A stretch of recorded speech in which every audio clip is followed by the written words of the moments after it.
Bonjour, c'est Cyril, votre formateur en ligne sur les applications Google Workspace. Et aujourd'hui, je vous propose d'ouvrir une nouvelle case de notre calendrier de l'Avent 2020 sur Google Sheets. Pour participer à notre jeu concours du 24 décembre au 31 décembre, n'oubliez pas de vous inscrire tout simplement sur le lien qui apparaîtra à la fin de la vidéo et vous pourrez gagner 1 an d'accès à mes formations payantes. Il faudra simplement répondre à un quiz sur les vidéos que vous aurez vues dans ce calendrier de l'Avent. Donc soyez attentifs et au rendez-vous tous les jours à 18 h. Comment extraire les valeurs d'une table de données pour construire un menu déroulant, c'est ce que je vous propose de voir dans cette vidéo. Pour présenter mon cas d'usage, j'ai ici en colonne B la liste de toutes les coupes et de toutes les courses de Mario Kart. L'objectif est de pouvoir ici proposer un menu déroulant ne concernant que les coupes. Pour réaliser cet exploit, je vous propose deux chemins, une avec la fonction =si et une avec la fonction =filter. Si on regarde de plus près la colonne B, on voit que toutes les coupes commencent par le mot coupe. On va donc utiliser ce point commun pour filtrer uniquement les cellules qui contiennent coupe dans les 5 premiers caractères de la cellule. Je vous propose de commencer ma formule dans cette cellule. Je vais taper le signe égal et la fonction si. J'ouvre ma parenthèse. L'expression logique que nous allons indiquer ici est de savoir si les 5 premiers caractères à gauche de la cellule B3 est égal au mot coupe. Et si c'est le cas, j'indiquerai la cellule en question. Sinon, je n'indiquerai rien. On y va pour la construction de l'expression logique. Pour cela, je vais utiliser la fonction gauche. J'ouvre ma parenthèse. Je m'intéresse à la cellule B3, point virgule, et maintenant je dois indiquer le nombre de caractères qui m'intéressent. Ici, je veux les 5 caractères à gauche. Je ferme la parenthèse pour la fonction gauche et je souhaite que le résultat soit égal au mot coupe. J'indique donc égal et j'écris entre guillemets le mot coupe. Je ferme les guillemets, voici mon expression logique. J'ajoute un point virgule.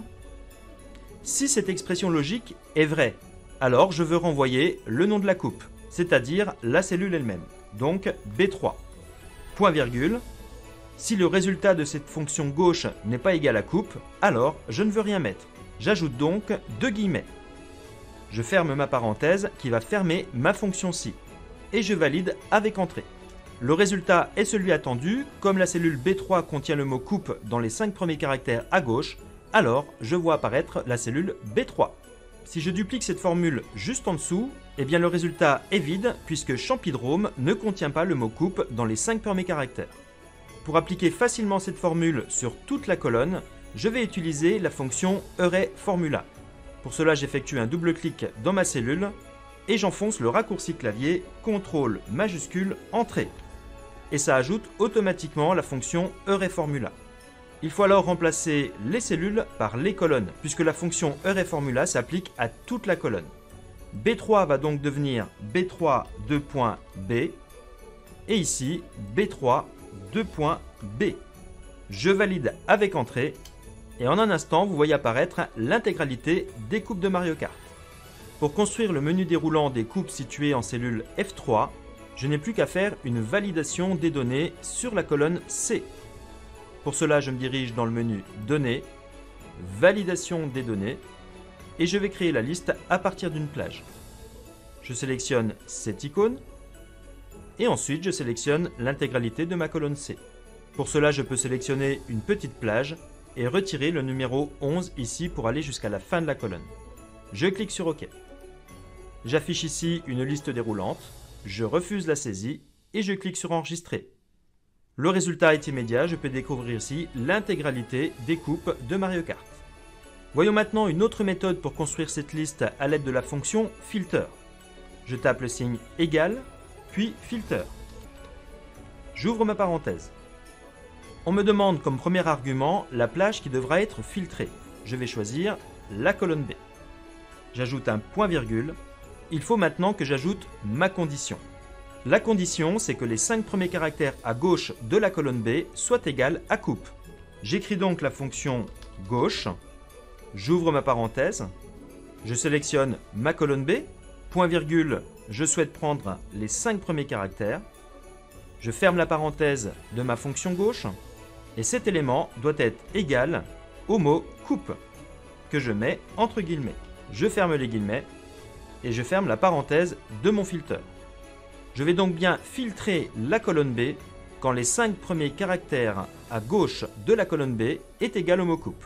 Je valide avec Entrée et je trouve également la liste des coupes de Mario Kart. Si je souhaite ici voir uniquement les courses et non les coupes, je peux venir modifier ma formule et à la place du signe égal, je vais indiquer le signe différent.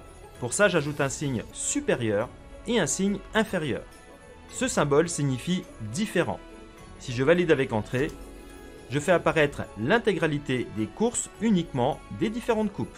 Voilà, dans cette vidéo, vous avez vu deux manières de filtrer des données par rapport à un mot-clé qui est situé à gauche d'une base de données, soit avec la fonction si combinée avec la fonction gauche, soit avec la fonction filter combinée avec la fonction gauche. Merci de votre attention. Pour participer à mon jeu concours qui se déroulera du 24 au 31 décembre et qui vous permettra de remporter un an d'accès à mes formations payantes, il suffit de vous inscrire en cliquant sur le bouton. Vous pouvez également vous abonner si ce n'est pas encore fait. Enfin, vous pouvez tout à fait réviser pour gagner le jeu concours en suivant cette playlist. C'est toutes les vidéos du calendrier de l'Avent Google Sheets 2020.